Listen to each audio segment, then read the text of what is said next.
الحمد للہ وسلام علی عباده الذین اصطفى خصوصا علی سید الرسل وخاتم الانبیاء وعلی آلہ الاتقیاء واصحاب الاصفیاء اما بعد فاعوذ باللہ من الشیطان الرجیم بسم اللہ الرحمن الرحیم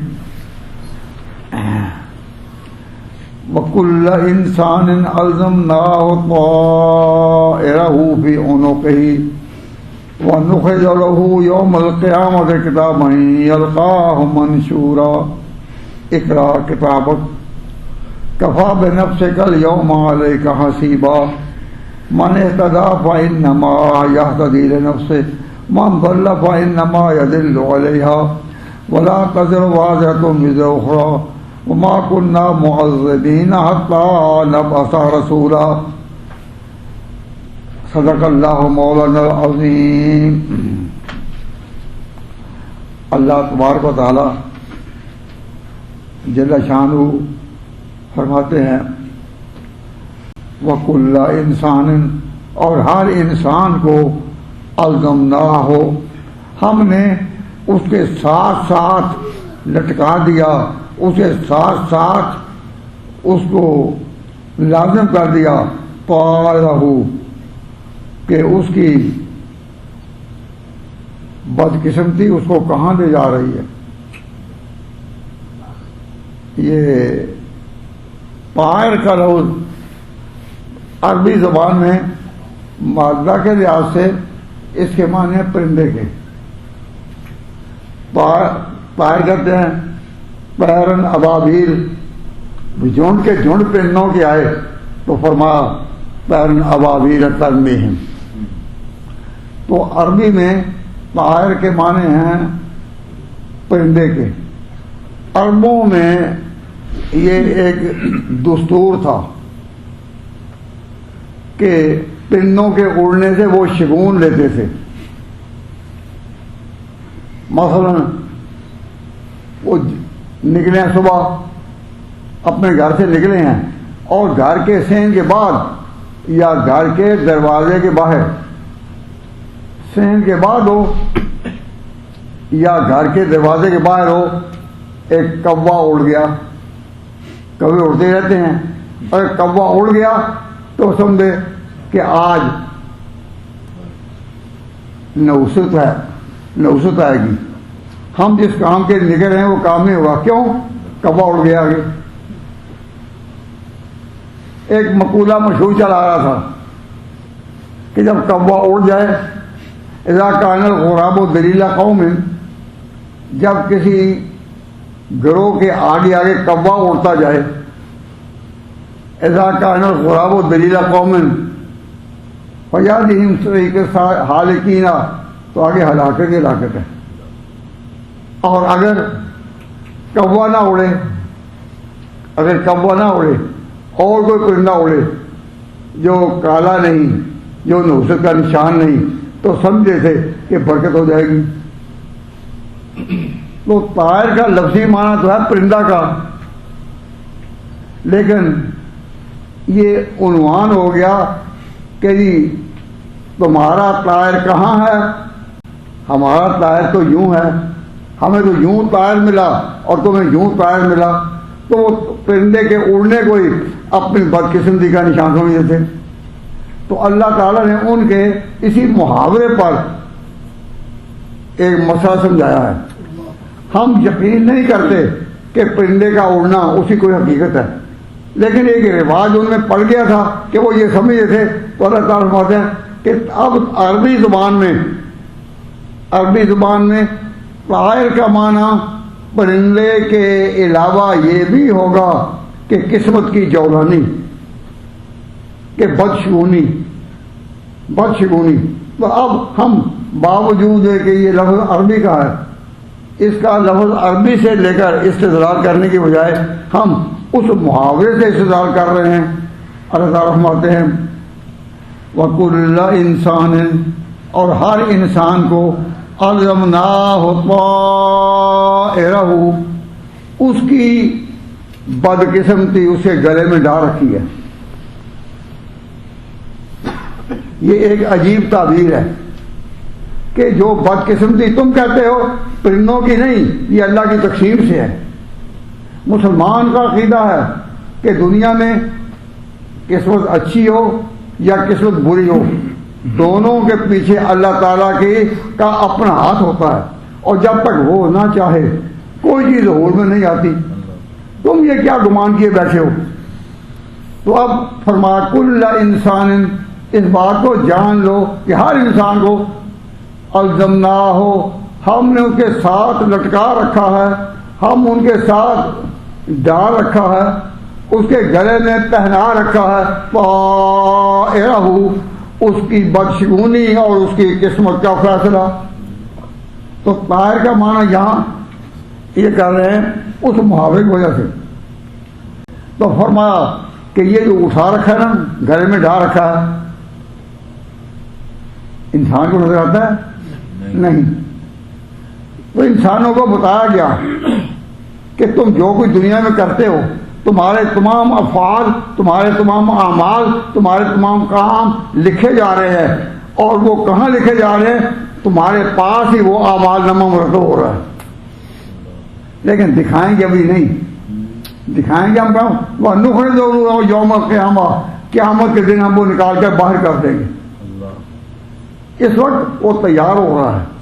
تو الزم نہ ہو یہ ماضی کا صیغہ ہے. تو ماضی کا معنی ہوتا ہے کہ کام ہو ہی گیا. ماضی کا معنی کام ہو ہی گیا. بتایا گیا کہ ہم نے ڈال رکھا ہے، ہم نے ڈال دیا ہے، الزم نہ ہو ڈال دیا ہے. تو اتنا یہ یقینی ہے کہ اس کو ابھی ہم کہہ سکتے ہیں ڈال دیا ہوا ہے. لیکن مطلب معنی یہ ہے ڈال رکھا ہے، اور معنی یہ ہے کہ ڈالا ہوا ہے. پہلے الزم نہ ہو دونوں میں فرق ہے. طائرہ فی عنقہ، اسی گردن میں.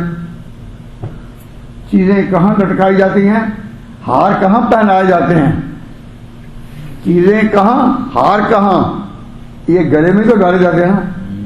آج بھی جس کے گلے میں ہار ڈالا جائے اور اپنے گلے میں زیور ڈالے تو وہ گردن کے گر بھی ہوتا ہے نا. اسی لیے فرمایا کہ الزمناہ طائرہ، ہم نے اس کی بدشگونی، اچھی یا بری قسمت ڈال رکھی ہے، اسے گلے میں فیصلہ کر رکھا ہے. اتنا یقینی ہے کہ سمجھو ہو ہی گیا. ہاں ظاہر کریں گے ہم وَنُخْرِجُ لَهُ يَوْمَ الْقِيَامَةِ، قیامت کے دن اس کو اس طرح ظاہر کریں گے یلقاہ منشورا، کہ وہ اعمال نامہ دیکھے گا پھیلا ہوا. اب پردے میں ہے، اس وقت وہ اس کو پھیلا ہوا دے گا منشورا. اور کہا جائے گا اے انسان، اللہ کی طرف سے کہا جائے اقرا فینا، اے انسان تو اب پڑھ لے. تیری کتاب لکھی جا رہی تھی تو دنیا میں تو اس طرف توجہ نہیں دیتا تھا، تو مانتا ہی نہیں تھا کہ تمام اعمال ذخیرہ پا رہے ہیں، اور وہ اعمال جو ظاہر میں نظر آتے ہیں کہ عمل کیا اور عمل ختم نہیں ہے. اب دیکھیے نا، ذرا غور کریں. عمل کیا ہے؟ میں آپ کے سامنے ایک عمل کرتا ہوں، یہ آنکھ ہے. اب میں نے ایک عمل کیا کہ یہاں سے لے کر آنکھ یہاں آیا. اس کو کہتا ہے کہ عمل وجود میں آ گیا. پہلے ارادے میں تھا، خیال میں تھا، لیکن جب یہ عمل وجود میں آ گیا، اب وجود میں آتے ہی اس کا کوئی ریکارڈ ہے؟ ریکارڈ کوئی نہیں، ختم ہو گیا. تو اس دنیا میں اعمال اس طرح ہے کہ وجود میں آتے ہی یہ ختم ہو جاتے ہیں. تو اللہ تبارک و تعالیٰ جل شانہ فرماتے ہیں کہ ہمارے ہاں یہ اعمال وجود میں آنے کے بعد ختم نہیں ہوتے، یہ ریکارڈ ہو گیا.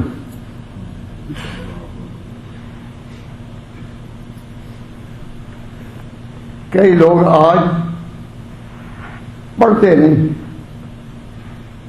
پڑھتے نہیں. رواج ایسا ہو گیا کہ یورپ کی رفتار میں ہر طالب علم کے پاس بھی، ہر نوجوان کے پاس بھی موبائل ہوتا ہے،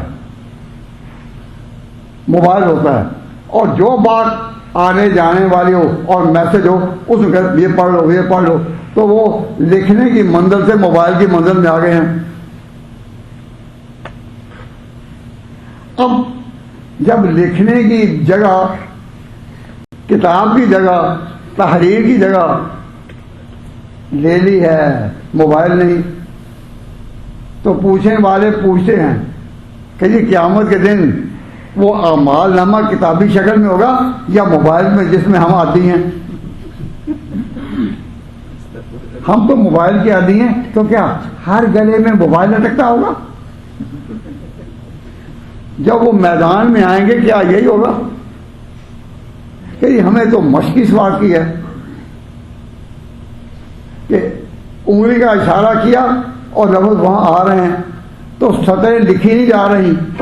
اللہ تعالیٰ نے قرآن میں جو خبر دی تھی نون والقلم وما یسطرون، والقلم قسم قسم کی، وما یسطرون، اور جو سطریں لکھے رہے ہیں. قرآن کے بارے میں خبر دی گئی تھی بل هو قرآن مجید فی لوح محفوظ، ایک تختی ہے جہاں قرآن سارا لکھا ہوا ہے. تو لکھے ہوئے سے ہی قرآن آتا تھا، کوئی وہ ای میل میں نہیں آتا تھا. اب نئی نسلوں کو بتایا ہی نہیں جا رہا کہ کتاب اور ہے، موبائل اور ہے. قرآن کریم ابدی کتاب ہے ہمیشہ کے لیے. لوح محفوظ تک کی خبر دی گئی. لوح کے ساتھ ایک لفظ آتا ہے مقابلے میں، لوح قلم، لوح قلم، لوح اور قلم مقابلے کے الفاظ ہیں. جسے کہتے ہیں شمس و قمر، لوح و قلم، وجود و عدم، حدوث و قدم، یہ الفاظ مقابلے میں جو آتے ہیں ان کو سمجھو. تو اللہ تبارک و تعالیٰ جل شانہ نے قرآن پاک میں جو ابدی صداقتیں اتاری ہیں تو مسلمانوں کا کام تھا اپنے ابدی صداقتوں کو نہ بھولیں. یہ جو وقت ہے جس طرح اب آیا ہے کہ قلم کی بجائے موبائل میں آ گیا، اور وہ وقت بھی آنے والا ہے جب یہ بھی نہیں رہے گا، پھر اور نظام کوئی آ جائے گا، پھر کوئی اور آ جائے گا. ہر چیز بدلتی ہے اور بدلتی رہے گی، لیکن اللہ کے نوشتے بدلتے نہیں. تم جو قرآن پاک پر ایمان رکھتے ہو، قرآن پاک کے لفظ پر ایمان رکھتے ہو، آپ کا تو چاہیے کہ اپنی عبادت کی زبان، اپنی عبادت کی زبان یہ کتاب ہو، تحریر ہو، اور استعمال کے لیے جو خط بھیجنے ہوتے ہیں آپ موبائل کو استعمال کر لیں، ہم روکتے نہیں ہیں اسے، لیکن اپنی ابدیت کو، اپنی بنیاد کو، اپنی جڑوں کو تو یاد رکھیں. تو اللہ تعالیٰ فرماتے ہیں وَكُلَّ إِنسَانٍ أَلْزَمْنَاهُ طَائِرَهُ، ہر کسی کی قسمت کے میں جو برے اعمال آئے ان کا قسم کا پرندہ جس طرف دوڑا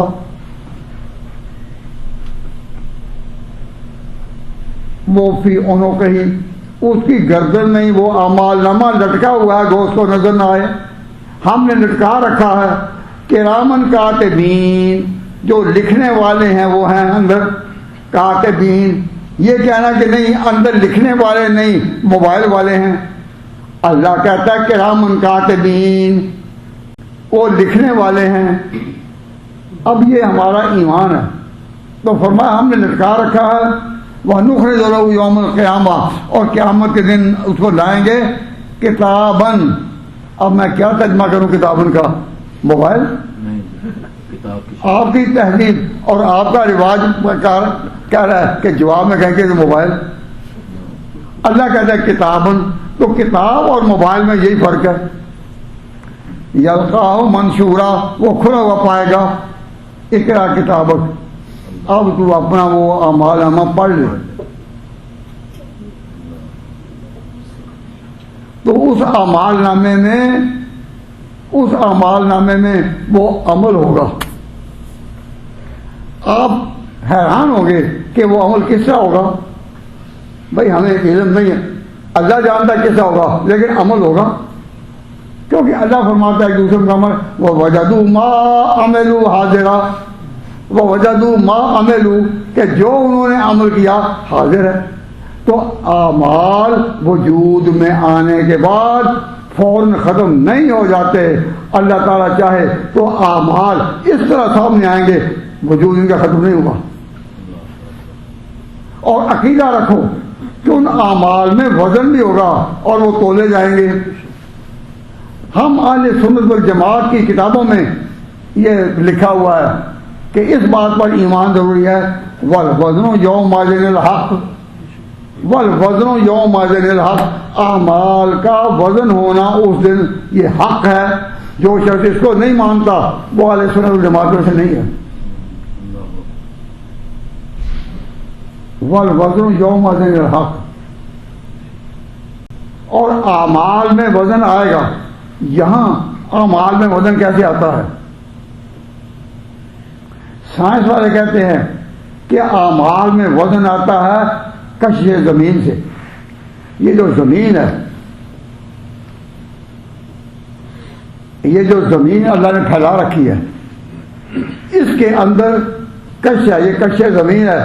اعمال سے میرے پاس ایک وزنی چیز ہے، ایک اس کا وزن ہے.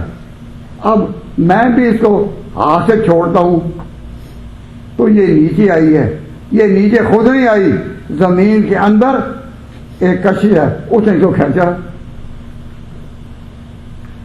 اور جو اس جگہ سے ہم اوپر ہوتے جائیں، اس جگہ سے اوپر ہوتے جائیں تو زمین کی کشش جو ہے وہ کمزور ہوتی جائے گی. اب یہاں جو کشش زمین کی وہ پوری ہے. اب 15-20 گز کے فاصلے پر بھی زمین کی کشش ہے، پر کچھ فرق پڑ جائے گا. اور جب ہم 1 میل اوپر چلے جائیں تو اور پڑ جائے گا. حتیٰ کہ ایک ایسا مقام آتا ہے جہاں زمین اپنی کشش چھوڑ دیتی ہے. آپ نے یہ بار آپ پڑھا ہوگا کہ جو لوگ چاند میں گئے تھے وہ سرعت رفتار کے طور پر اس قدر تیزی سے اڑے کہ زمین سے انہوں نے اپنے طیارے کو اس طرح اڑایا کہ وہ نہایت تیزی کے ساتھ زمین سے دور جا کر اس جگہ داخل ہو گیا جہاں زمین نے اپنی کشش چھوڑ دی ہے. اور وہاں وہ گھومتا ہے، وہ سیارہ گھومتا ہے، وہ طیارہ گھومتا ہے. تو میں اس وقت اس کی بحث نہیں کر رہا، لیکن بتا رہا ہوں کہ وزن چیزوں میں آتا ہے کشش زمین سے. لیکن جس دن کی بات کر رہے ہیں، کل انسان الزمناہ طائرہ فی عنقہ، کہ ہم نے گردن میں جو اعمال نامے ڈال رکھے ہیں ان کو نخرج له یوم القیامت، ہم قیامت کے دن ان کو اس طرح نکالیں گے کہ ان اعمال کو تولا بھی جائے گا. جب تولا جائے گا تو وزن بھی ہوگا، لیکن اس دن پیمانہ اور ہوگا. آج پیمانہ یہ ہے کہ جو زمین کی کشش جو ہے اس سے وزن آتا ہے. اس دن حال یہ ہوگا کہ اعمال میں وزن آئے گا سنت کی موافقت سے. جو اعمال حضور کے طریقے کے مطابق اور سنت نبوی کے مطابق ہوں گے ان اعمال میں تو وزن ہوگا. اور جو اعمال سنت کے مطابق نہیں، لا نقیم لہم یوم القیامت وزنا، لا نقیم لہم یوم القیامت وزنا، قیامت کے دن ہم ان میں وزن آنے ہی نہیں دیں گے. تو اعمال میں وزن اس دن سنت کے مطابق میں آئے گا.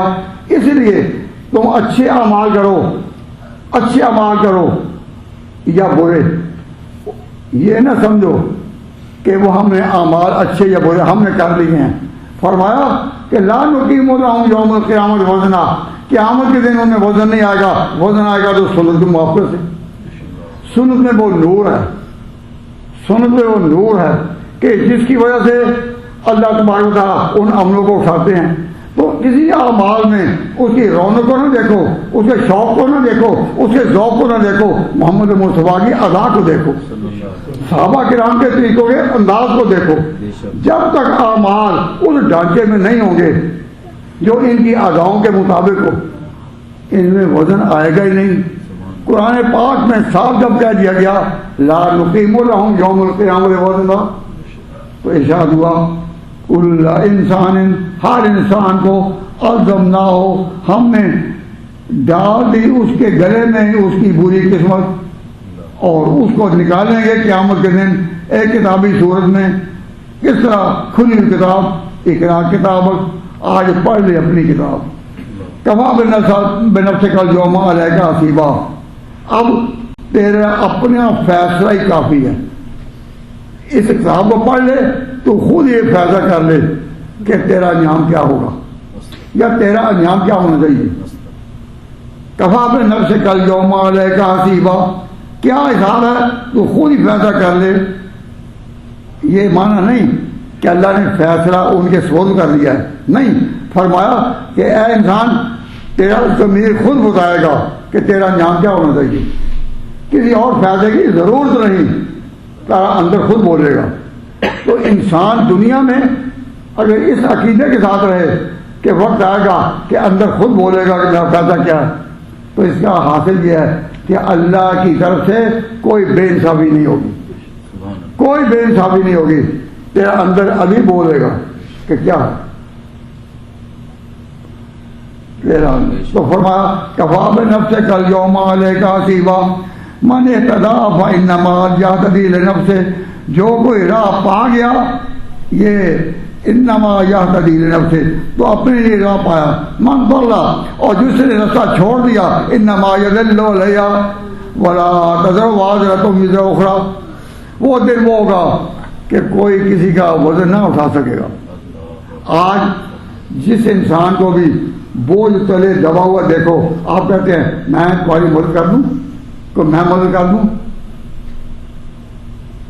اور انسان دنیا میں اس طرح مدد لینے کے لیے چلتا ہے۔ اور زیادہ کون چلتی ہیں؟ عورتیں، عورتوں کو زیادہ مدد کی ضرورت ہوتی ہے، مرد کی نہیں ہوتی۔ تو اب عورتوں کا صیغہ مؤنث کا اختیار کیا، ولا تزر وازرۃ، کوئی بوجھ اٹھانے والی اس دن بوجھ نہیں اٹھائے گی دوسرے کا کوئی بوجھ نہیں اٹھائے گی، یعنی کوئی جی کوئی بوجھ نہیں اٹھا سکے گا۔ تو فرمایا من کہ لا تزر وازرۃ وزر اخری وما كنا معذبین، اور ہم کسی قوم کو عذاب نہیں دیتے حتیٰ نبعث رسولا، جب تک ہم کوئی رسول نہ بھیجیں۔ وَإِذَا أَرَدْنَا أَن نُهْلِكَ قَرْيَةً، اور جب ہم نے ارادہ کر لیا ہو کہ کسی کو ہلاک کریں، اذا اردنا، جب ہم نے ارادہ کر لیا، ان نهلك قرية، کہ ہم کسی بستی کو ہلاک کر دیں، اس بستی پر عذاب آئے۔ اذا اردنا، جب ہم نے فیصلہ کیا، ان نهلك قرية، کہ اس بستی کو ہم ختم کر دیں، امرنا مترفیہ، تمہارا حکم ہوتا ہے کن کو؟ بڑا خطرناک لفظ آ گئی، تمہارا امرنا حکم ہوتا ہے کن کو؟ مترفی ہو، کھاتے پیتے لوگوں کو، کھاتے پیتے، یعنی کچھ لوگ ہوتے ہیں کہ جو نہایت گرے ہوئے، نہایت کمزور اور نہایت محتاج، کہ نانے شبینہ کو ترستے ہیں، روٹی کو ترستے ملتی نہیں، اور کچھ وہ ہیں کہ جن کو اللہ تعالیٰ نے دنیا میں سہولتیں دے رکھی ہیں۔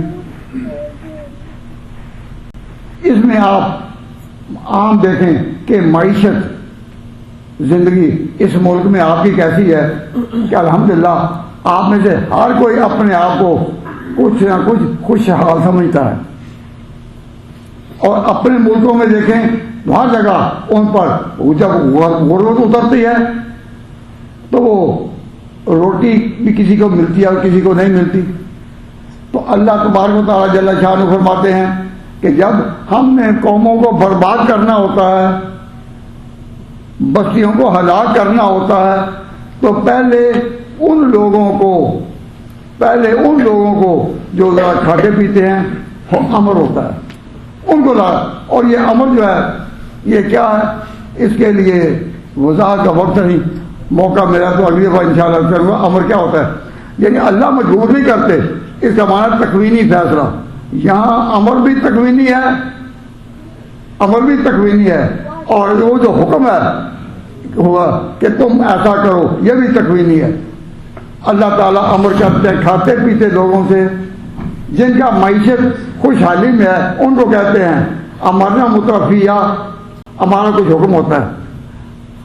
اور اس کو غریب تو ابھی بھی سن لے گا، کچھ نہ کچھ، لیکن جو کھاتے پیتے ہیں وہ سونے کے نہیں۔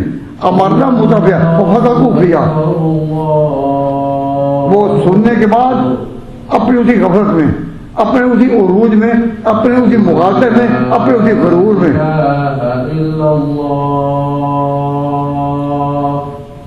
تو اللہ تعالیٰ ارشاد فرماتے ہیں اذا اردنا ان نهلك قرية، جب ہم کسی بستی کو یا آبادی کو ہلاک کرنے کا فیصلہ کر لیں، امرنا مترفیہ، تو ان میں جو لوگ کھاتے پیتے ہیں، کھانے پینے میں خوشحالی ہے، آرام سے کھا سکتے ہیں، ہم ان کو امر کرتے ہیں۔ تو یہ امر تکوینی ہے، یعنی ان سے مطالبہ کیا جاتا ہے کہ خوشحالی سے کھانے والوں سمجھو کہ تمہاری یہ خوشحالی تمہاری اپنی نہیں، یہ قسمت کے فائدے پہلے ہماری طرف سے ہوئے ہیں۔ تم اپنے آپ کو خوش قسم سمجھتے ہوئے ان غریبوں کو بدقسم سمجھتے ہوئے جو غریب ملکوں میں پھیلے ہوئے ہیں تم حقارت کی نظر دیکھتے ہو، سن لو جب کسی قوم کو ہمیں تباہ کرنا ہوتا ہے تو تمہاری طرف پہلے ان کی معیشت کو خوشحالی میں لے آتے ہیں، اور پھر ان پر جو حکم ہوتا ہے اس کی وہ نافرمانی کرتے ہیں، پھر عذاب ان پر اس طرح دوڑتا ہے اور دوڑتا ہوا آتا ہے کہ ایسا کبھی انہوں نے تصور بھی نہیں کیا ہوگا۔ امرنا مترفیہ، ہم اس وقت ہم حکم بھیجتے ہیں کہ اے عیش کرنے والوں سن لو۔ تو اگر حکم بھیجتے ہیں ان پر کوئی وہی تو نہیں آتی، وہی تو پیغمبروں پر آتی ہے، تو ہم ان کو حکم بھیجتے ہیں۔ اس کو کہتے ہیں مسا تکوین۔ تکوین کا معنی ہے یہ خدا کا ایک نظام ہے۔ تو میں یہ عرض کرتا ہوں کہ دو مسئلوں کو اچھی طرح سمجھ لو کہ مسلمان کا سب سے بڑا عقیدہ جس سے مسلمان دوسری قوموں سے ممتاز ہوتا ہے وہ کیا ہے؟ توحید، ونس آف اللہ۔ سب سے بڑا عقیدہ مسلمانوں کا ہے توحید۔ توحید کے بعد دوسرے درجے میں سب سے بڑا مسئلہ کیا ہے؟ عقیدہ کیا ہے؟ سب سے بڑا مسئلہ و عقیدہ ہے تقدیر۔ جس نے توحید کے بعد تقدیر کو نہیں مانا اس کا توحید کا عقیدہ قابل قبول نہیں۔ توحید لائق قبول کبھی ہے کس کے ساتھ وہ اللہ تعالیٰ کے فیصلے پر تقدیر پر ایمان لائے۔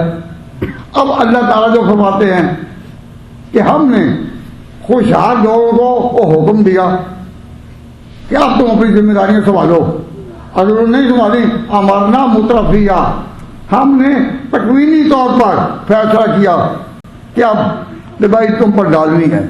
پہلے تم کو خوشحال بنایا، تمہارے حالات اچھے کیے، تمہیں یہ موقع دیا، تم جگہ جگہ پکارتے رہے، اور جی یہاں کی زندگی بڑی اچھی ہے، وہاں کیا پڑا ہے، وہاں کیا پڑا ہے، وہاں کیا پڑا ہے۔ تم نے ان لوگوں کو جن کی اصلاح کے لیے تم سے کام لیا جانا تھا تم نے نفرت کی نظر سے دیکھا، حقار کی نظر دیکھا۔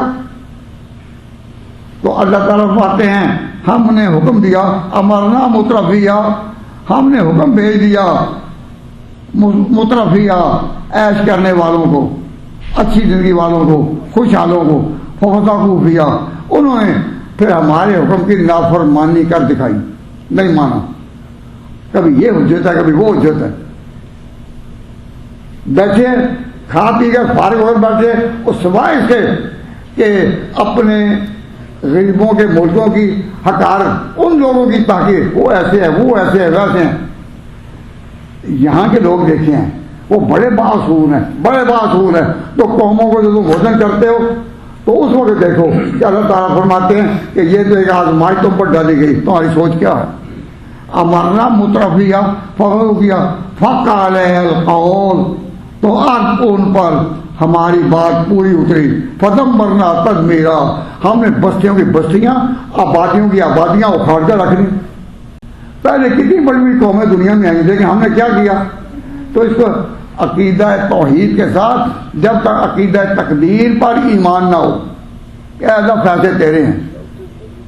اب مجھے نہایت افسوس سے کہنا پڑتا ہے کہ تقدیر کے مسئلے کو جس طرح ایک عام آدمی سمجھ سکتا ہے سادہ، اس طرح سمجھا جا سکتا ہے اگر کوئی سمجھنے کی کوشش کریں. آپ کا جب یہ نظریہ ہوگا کہ توحید کے بعد ہم نے میزان کو پورا کرنا ہے اور تقدیر کا مسئلہ ساتھ ہے، ہم مانتے ہیں.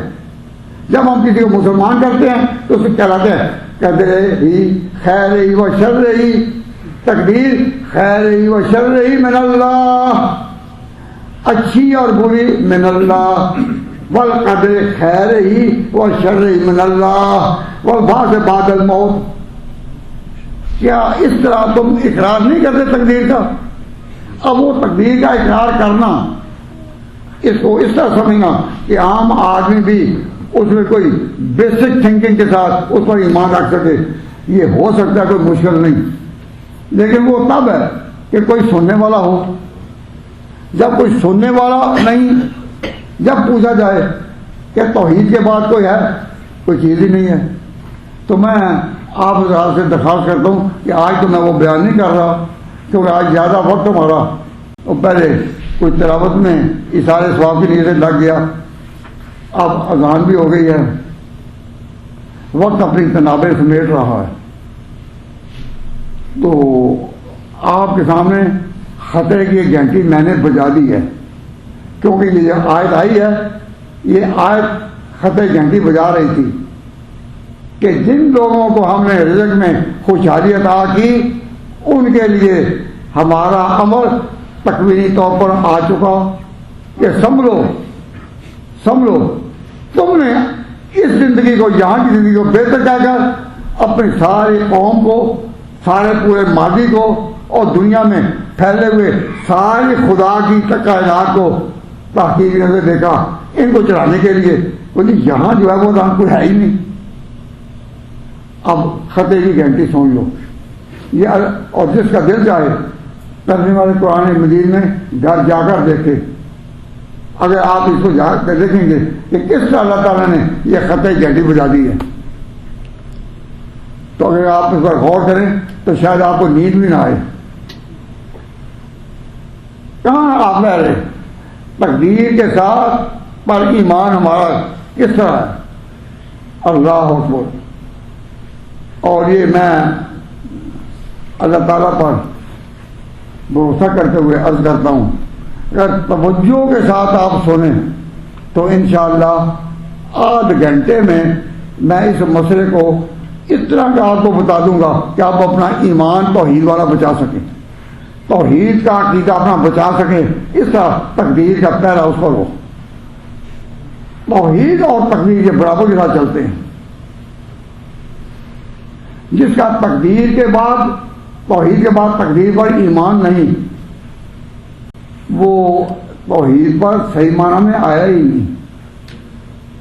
نہیں. اللہ تعالیٰ ایمان لانے کی بھی توفیق فرمائے اور پھر ایمان کی حفاظت کی. اور شیطان ہر کسی کان میں ڈالتا ہے. عام لوگ گپوں لوگ کہتے ہیں کہ یہ اللہ نے پہلے فیصلے کیے ہوئے ہیں تو ہمیں کیا، ہمیں عمل کے لیے کیوں کیا. ہمیں اتنا پروپیگنڈا کرتے ہیں تقدیر کے خلاف اور وہ اپنے ایمان سے کھیل رہے ہیں. پتہ چلے گا مرنے کے بعد کہ وہ کیا یہ باتیں کرتے تھے. بھائی اللہ کے بندو، اگر تم سمجھ نہیں پاتے تو کم از کم عقیدہ تقدیر سے مذاق تو نہ کرو. ہر آدمی اس کی کوئی اہلیت بھی نہ ہو تو فیصلے پہلی کر کے ہمیں کیوں کہا. بچے کے منہ میں یہ باتیں ڈالی جاتی ہیں اور ان مسجدوں میں آپ حضرات کو موقع دیا جاتا ہے ایمان کو بچانے کا. ایمان کو بچانے کے لیے کیا ترکیب ہے؟ ہم آپ کی خیر خائی کے لیے بیٹھے ہیں. میں جو اس بڑھاپے میں اور بیماری میں ان مسئلوں کو بار بار آپ کے سامنے لاتا ہوں وہ صرف خیر خائی کے جذبے کی خیر خائی کے لیے کہ جس بات کو آپ نہیں سمجھے ایمان قائم تب رہے گا جب تقدیر پر پورا ایمان ہوگا. اور 8 گھنٹے میں آپ انشاءاللہ اس کو سمجھ جائیں گے. لیکن کب؟ جب آپ ارادہ کر لیں اور گھر بیٹھے ایسی باتیں کریں کہ ہمیں کیوں، فیصلے خود کریں تو ہمیں کیوں. تو یہ ایک مذاق ہے. اللہ تعالیٰ اس مذاق سے بچائے اور وہی کلمات زبان پر لائے جو اللہ کو پیارے ہیں. ربنا تقبل منا انک انت السمیع العلیم وتب علینا انک انت التواب الرحیم. اے اللہ اس مجلس سے پہلے جو قرآن کریم پڑھا گیا، جس اخلاص سے پڑھا گیا، جس تعلق سے پڑھا گیا، یا اللہ اس کو قبول فرما، اخلاص کو قبول فرما. اور اپنے پہلے ساتھی جناب حافظ الیاس صاحب جن کے اشارے ثواب کے لیے یہ قرآن خوانی کی گئی، ان کو آگے ساری منزلوں میں اس محنت سے جلوے دکھا جس پر انہوں نے اپنی زندگی گزاری. اے اللہ ان کی زندگی کی ایک ایک ادا کو قبول فرما. یا اللہ نبی پاک صلی اللہ علیہ وسلم کی شفاعت نصیب فرما. قبر کی ساری منزلیں آسان فرما. جتنے حاضرین ہاتھ اٹھائے ہوئے ہیں یا اللہ ان کا بھی جب قبر میں داخلہ ہو تو ایمان کے ساتھ ہو. یا اللہ ایمان کو ساتھ رکھیں کی توفیق عطا فرما. اللہم حبب الینا الایمان، اللہم حبب الینا الایمان وزینہ فی قلوبنا وکرہ الینا الکفر والفسوق والعصیان واجعلنا من الراشدین. یا اللہ جتنے ہاتھ تیرے حضور اٹھے ہوئے ہیں ان کا جب آخری وقت آئے تو تیرے پیغمبر پر ایمان کے ساتھ آئے، تیری کتاب پر ایمان کے ساتھ آئے. یا اللہ ایمان کی حفاظت فرما. وصلی اللہ تعالی علی خیر خلقہ محمد وآلہ واصحابہ وازواجہ وذریاتہ وبناتہ وعشیرتہ اجمعین برحمتک یا ارحم الراحمین.